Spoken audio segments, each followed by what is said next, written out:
Welcome to Inc.'s The Founders Project with Alexa Von Tobel. I'm Alexa, the founder of LearnVest, author of New York Times bestselling book, Financially Fearless, and second book, Financially Forward. I'm also the founder and managing partner of Inspired Capital, a venture firm focused on the entrepreneurs of the future. Each week, we sit down with a top founder to share their story of guts, inspiration, and drive. Hi, everybody. I'm your host, Alexa Von Tobel, and this week I'm excited for you to meet John Colgrove, aka Coz, founder and chief visionary officer at Pure Storage, the company that uncomplicates data storage forever. Coz co-founded Pure Storage in 2009 to empower every organization to get the most from their data while reducing the complexity of managing the infrastructure behind it. Today, Pure Storage has a market cap of over $11 billion and counts over 11,000 enterprise customers. Coz is responsible for developing and executing Pure Storage's global technology strategy. Prior to Pure, Coz was an entrepreneur in residence at Sutter Hill Ventures. He was one of the founding engineers at Veritas Software, which merged with Symantec in 2005, where his 20-year career culminated as a fellow and chief technology officer at the Data Center Management Group. He was the primary architect for the hugely successful Veritas Volume Manager and the Veritas File System.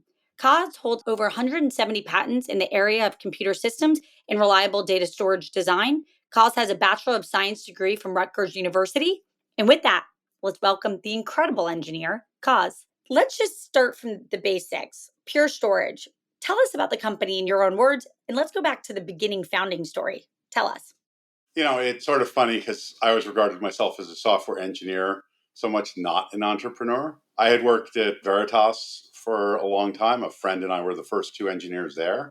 I stayed there 20 years. I had really loved the experience of being in a tiny company. And there's so many things you learn about all the aspects of running a company, not just the engineering, which, was my background. So I retired for a bit, built a house. We can talk about construction if you want at some point. Software. I didn't actually hammer in a single nail, but I was very involved in everything in the house. And I learned that I loved to solve problems. I used to think I only loved to write code. No, I love to solve problems. And so then when I was ready to go back to work after we were getting near the end of the house, I wanted to go to something small. I hooked up with a venture firm because it's a great place to find small companies. And Mike Spicer, who brought me in there, he started out asking me some questions. What's something that's going to completely change the data center? I'd talk to him about my ideas for that. And we'd go out and we'd look for startups kind of doing things like that. And gradually over time, I arrived at, I'd call it the core values of what became Pure Storage. They had to talk me into starting the company, but I did, and I've loved it ever since. So it was a great decision. Let's go back to the product. Just walk us through what Pure Storage is solving, the problem it's solving, and what the customer experience is like. Simple. Build tech that was easy to use. You think about it, you have a phone. You can use it without a manual. Your kids can use it better than you can without a manual. In fact, if they can't even read the manual, they probably can use it even better. You go to get in a rental car, you can drive it without reading the manual. Enterprise tech was this archaic dinosaur where you needed to study manuals and become an expert in the tech in order to use it. And when you have to be an expert to use it, it's hard to use and you don't get the good value out of it. We wanted to change enterprise tech and make it really simple and easy to use. So again, build a more sustainable business model and create a company that was great to do business with for the long term. As the technology moves forward, the typical cycle is you buy something, you use it for a couple of years, then you say, my God, this is so old, you throw it out and get something new. And with data storage, the system's persistent. And that means you have to migrate all the data. It's a huge task. It's really painful for all of the large enterprises that do that for any business, right? Imagine you buy a new laptop. How hard is it? Oh, I got to copy everything over. I've got to make sure I have nothing on the old one. Multiply that problem 100 times. And that's what it is to migrate storage on an enterprise storage array. So we wanted to get rid of that. So we created an evergreen business model that's more sustainable. It, helps move the product forward without disruption, without migrating your data, and allows companies to be on newer tech more easily, greener tech, right? It's sustainable, it's more cost effective, it's easier for them. And that's really what we set out to do. So we wanted to build enterprise tech that was easy to use and it was easy to keep for the long term. And we centered on data storage. What were the early big breaks? what started working, but give us a sense of what started clicking. I think one of the earliest things that really started clicking was the team we brought in. I knew a lot of people in the data storage industry because I've worked in it for so long, but I didn't go out and hire a bunch of people from the data storage industry.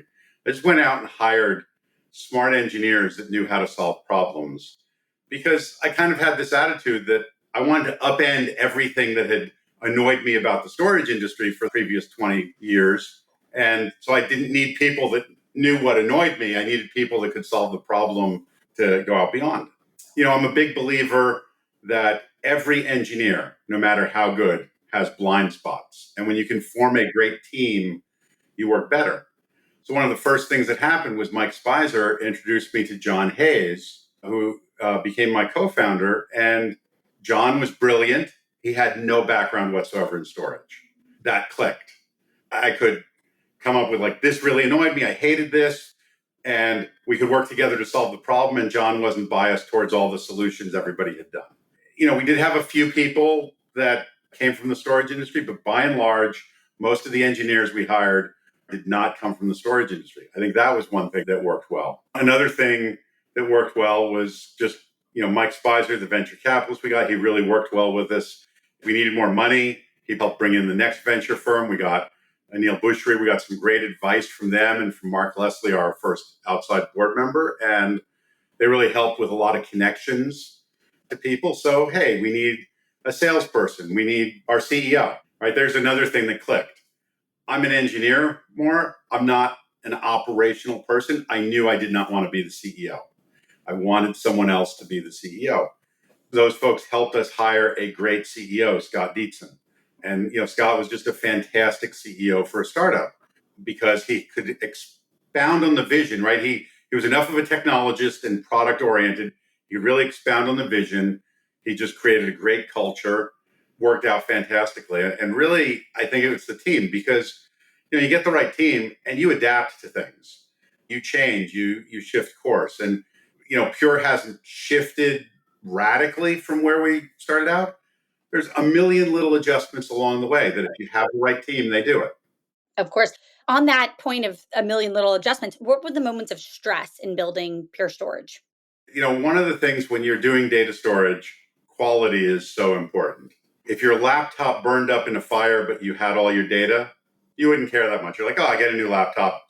I've got all the data, right? The data is what has to be persistent. And so every time we've had a quality issue or a dip in quality, we hired a couple of guys that came in to be I'll call it our second hardware team. And they convinced us to build our own hardware. That was very stressful because, and when I say build our own hardware, I mean, we didn't build a processor. We sort of packaged up standard components in a form factor that was better for us. If you remember, I was talking about simplicity. Our first product, you'd have two servers that you'd put into a rack, and then you'd have a shelf of disks you'd put into the rack, and you cable them all together. You had a whole jumble of cables, and you had three things you had to rack up, and three sets of power supplies. It was just a lot of parts. So the first hardware we basically built one chassis. You slid the two servers, aka the controllers, into the back. You slid the storage devices into the front, and you had no cables. And it was a much simpler product, much more cost effective for us. But, shifting from, hey, we just buy hardware to we're actually sort of having a contract manufacturer build our own was definitely a stressful and interesting change. It's driven a lot of value, but at the time it was something that, we worried about a lot. After we IPO'd and you're now a public company, you start worrying a lot more about the people you attract and things. Have no more of these, hey, I've got this giant package of pre-IPO stock options to give you. Now I'm competing in the market more. And we had competitors that were trying to poach our people and non-competitors. I mean, some of the big tech companies that a lot of engineers want to work for would come along and try to poach our people. And you worry, hey, as we grow, as we change from that tiny startup to a mid-sized company, are the staff that we really love and that have so much value to us, are they going to bolt? You have to worry about those things. In nearly 15 years, you've scaled to over 11,000 customers. Can you give us your simplest lesson in really nailing go-to-market? You got to hire the right person, which in our case was a fellow named Matt Burr, who started our sales org. He was our first salesperson. And he was somebody, I knew him from Veritas, actually. And I knew he was the right person because when you are a startup, things are very fluid. They're very ambiguous. When are you going to ship? Exactly what's going to be in? We're going to cut out this major feature to keep this date because we're going to run out of money if we don't. And you needed somebody in go-to-market who was ready to deal with the ambiguity and would have a fantastic relationship with engineers. And then Matt built up the org from people who could deal with that ambiguity and deal with the engineers. And, there's a lot of sales folks out there that they're calling on some big customer and the last thing they want to do is bring an engineer because they worry about what's the engineer going to say? Are they going to say the wrong thing? You need salespeople that love to embrace engineers early on. I think all of our early salespeople learned when I bring engineering in front of the customer is wowed by it. And that's especially true with a startup because when you're doing new tech, who better to tell the story of how wonderful the tech is than the people that are creating it? 100%. How do you shape your teams to keep pushing them for vision? How do you keep that innovation muscle alive inside the company? So, if you think about the difference between a startup and an established company, when you're a startup, nobody knows you, nobody knows what you're doing, nobody's heard of you. You have to do something fantastic. You have to say, I'm going to do something 10 times better than what's been done before. When you're some giant, slow moving company, you say, oh, hey, I can do this thing and it's 10% better rather than 10 times better. And that's good enough for me because everybody knows who I am. We wanted to keep that 10 times better mentality, right? That's the essence of the startup within a startup. When we started our FlashBlade product, we were still a small company. I don't remember exactly, like 150 people. We took a group of folks. We actually mainly hired from outside. We only took a couple of people from inside.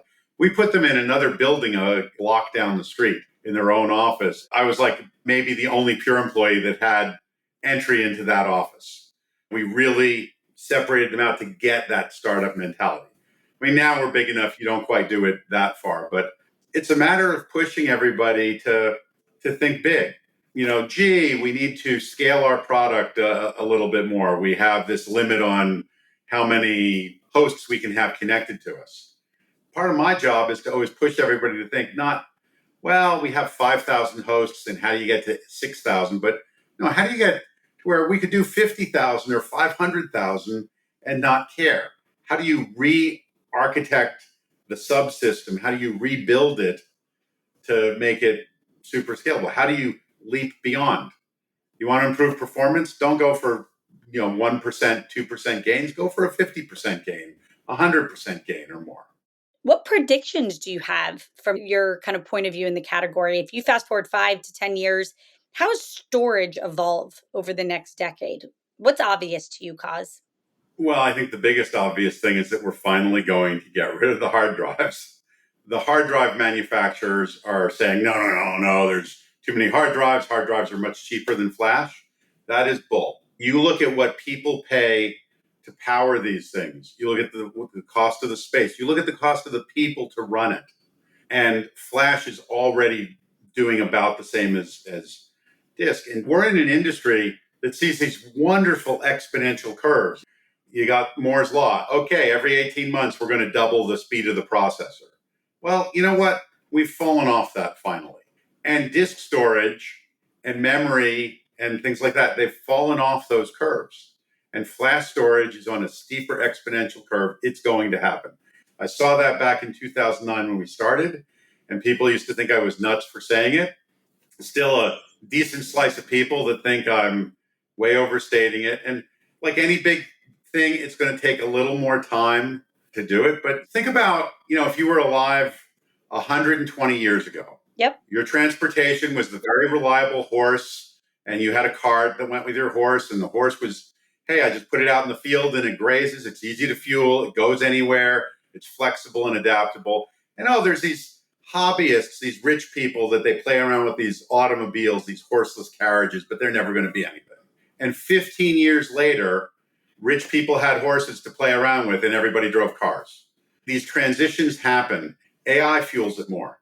Okay, gee, with AI, the more data I train on, the better data I train, the better I can access that data, the better my models. I was driving my car the other day, I'm trying to fiddle with my sunglasses. And so I'm just like, okay, I'm on 880 over in Oakland and there's lots of cars around me. And I'm like, well, I can actually take my hands off the wheel.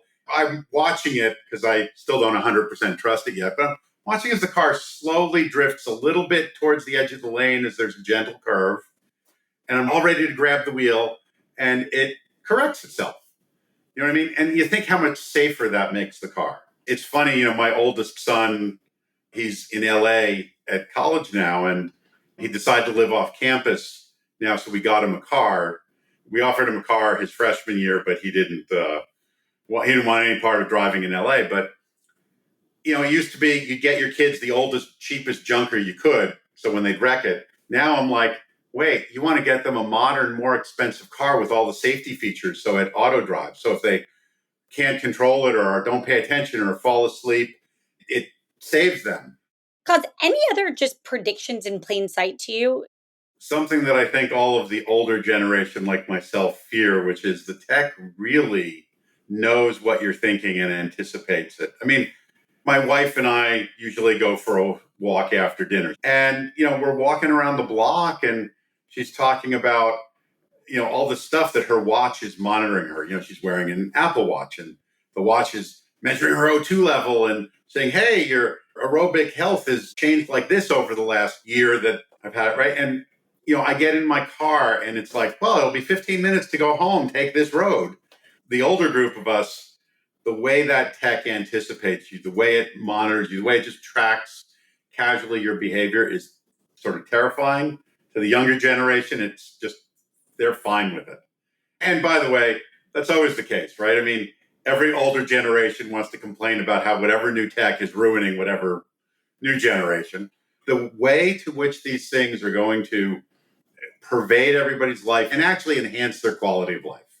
As much as I will complain about it, as much as I'm a bit of a, I won't exactly say Luddite, but as much as I'm like old school on that stuff, it does improve people's lives. It makes them easier, makes them safer, makes them better. And I think the social fabric, it's still playing out. You can't trust anything you see because the AI gets so good at photos. Society has to learn how to deal with that. I sometimes wonder, it's like my kids, so they're 17 and 19, and it's like, okay, how are you ever going to get married and have kids of your own when you meet everybody on your phone instead of meeting them in person and things like that? My son doesn't get together with his friends on the weekend to do stuff so much as he sits in front of the computer playing games. They're playing games. They're all talking on I guess, a conference call or audio thing in the game at the same time. And so they're all playing together, but they're all in separate houses. Like, how are you ever going to meet someone and get married and have kids? And I'm no good at predicting exactly how it will work out and be completely different. And we'll be right back after a message from our sponsors. Cause I want to transition a little bit to you. You grew up in New Jersey. Was it obvious to you that you were always going to be a founder? I started doing computer programming in high school. I was in an accelerated math program. My first year of high school, the first month or 2 months probably it was of that year, we did a little programming thing. The first day of school, I stayed after to use the computer and came home on the late bus. For the rest of my high school career, I never made the late bus. I would go home a lot later. My mom, God bless her, would pick me up most of the time because it was like 5 miles in rural roads to the high school. I did walk it a few times, but she didn't like me walking it, especially if it was dark. I just loved it. And I loved programming and I loved building. I always viewed myself like that. I mean, look at my tax return. It still says I'm a software engineer. I haven't put down anything different. Like I said, when I went and built my house, I realized that what I really love is sort of solving problems. And so I would say it was the combination of doing that and then some push from Mike Spicer that got me into this. And hey, when I was at Veritas and I saw the company grow from 3 people to 13,000 people, Yeah, it was a fun journey. I learned a ton from, Mark Leslie and Fred Vandenbosch and Peter Levine and the guys who led that, and learned a lot about different parts of how to run a company and things like that. And that's one thing I've been blessed with all the way through. Somewhere early in my career, I picked up this notion of learning from everybody I was working with. What made them special? What made them good at their job? And trying to add it to my own skills. And I've been blessed with a lot of great people to learn from, and sort of drifted into this, and it's been great fun, and I love it. I love that. I always like to say, was there something in the rearview mirror that your parents did that you really attribute just to your success? Look, my mom stopped working when they had kids. She was a stay at home mom. I think my sisters and I benefited a lot from that. My wife, she stopped working, and I have to say, most of the good stuff you can say about my kids, you have to attribute to her, because she was very disciplined about it. I remember many arguments about some of the things, like, read all these books. She's like, okay, you want a nice bedtime routine? And I'm like, oh, hey, we can go out tonight. We can, like, interrupt the routine. She's like, no, no, we can't. They're doing this. We never had a problem getting the kids to bed ever. My dad always challenged me in a whole ton of subjects. I remember conversations with my dad. We'd, like, go to the store on a Saturday morning, and then we'd go off on some adventure somewhere. He was always so interested in so many different subjects, and we'd have some fantastic conversations. And I used to do that with my older son all the time. I'd be driving him to preschool or driving him to school. We don't have school buses in the town we live in. So the kids either walk or drive. And we've always somehow managed to be at the very furthest point from the school of the particular school district. So we generally drove the kids. That was my routine. I'd drive them in the morning, and my older son, he'd just pepper me with questions. And I'd start talking about, like, well, here's how glass is transparent, and he's like 5 years old. I'm talking about how the molecules in glass allow the light, it's like, because you get into these things. And it was really funny. My younger son, who's very different, when the older one started going to a new school, I'd sort of drop him because he was closer, and then to have 10 minutes alone with the younger one, and we just drive in silence. And one day I'm like, Eric, is there something you want to talk about? Don't you want to ask me something? And I just hear from the back seat, it's like, no, I like to look out the window. Kids are always different. I mean, I love that. That's amazing.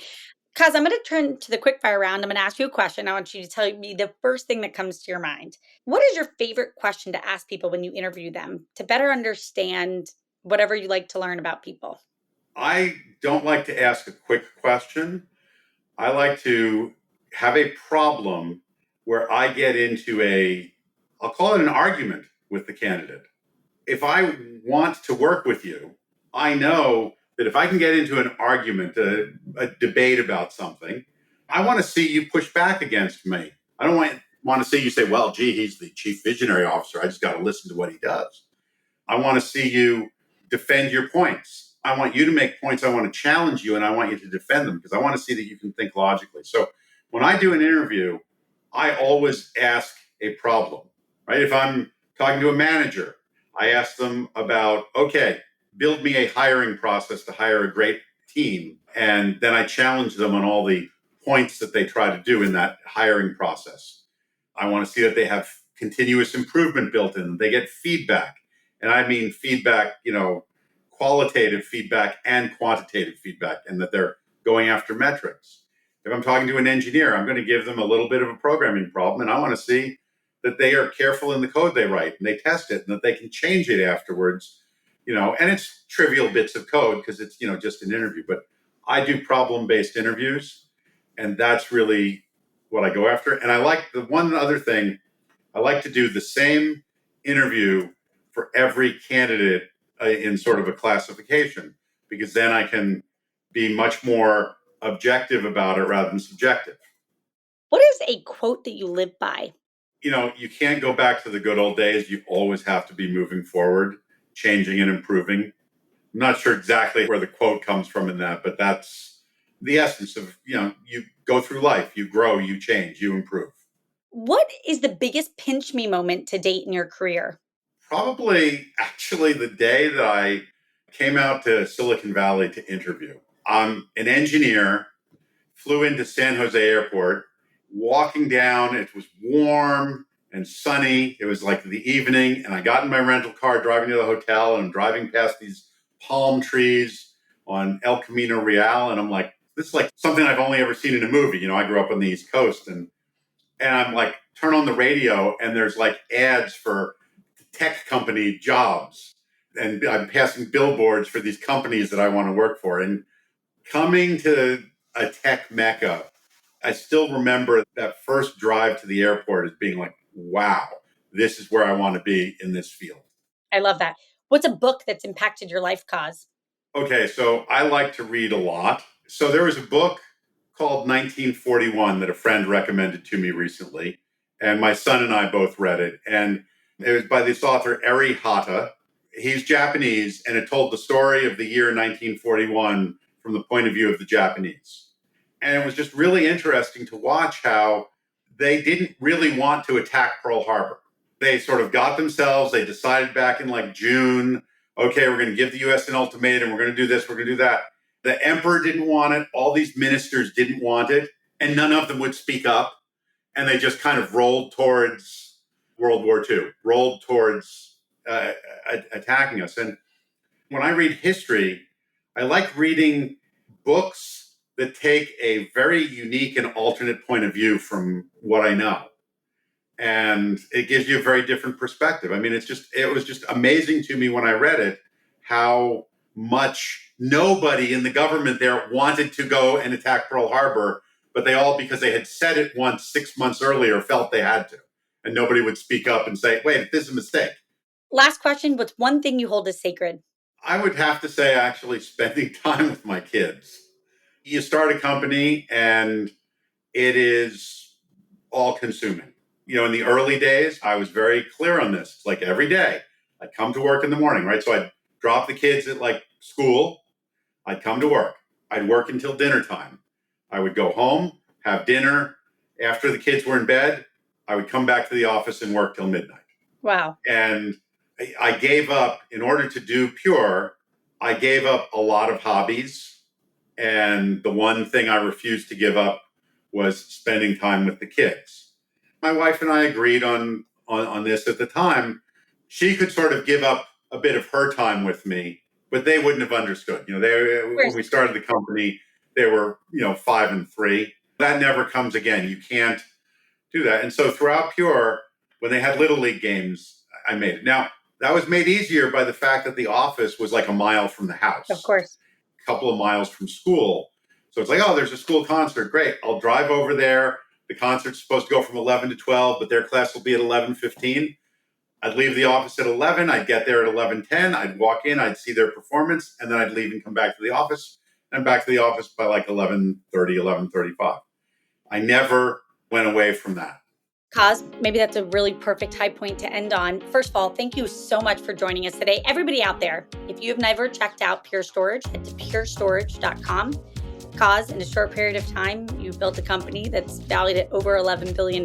It's profound what you have done for humanity. Thank you so much for joining us today, and we're rooting for you in every way. Thank you so much. Thanks a lot. It's fun to be here.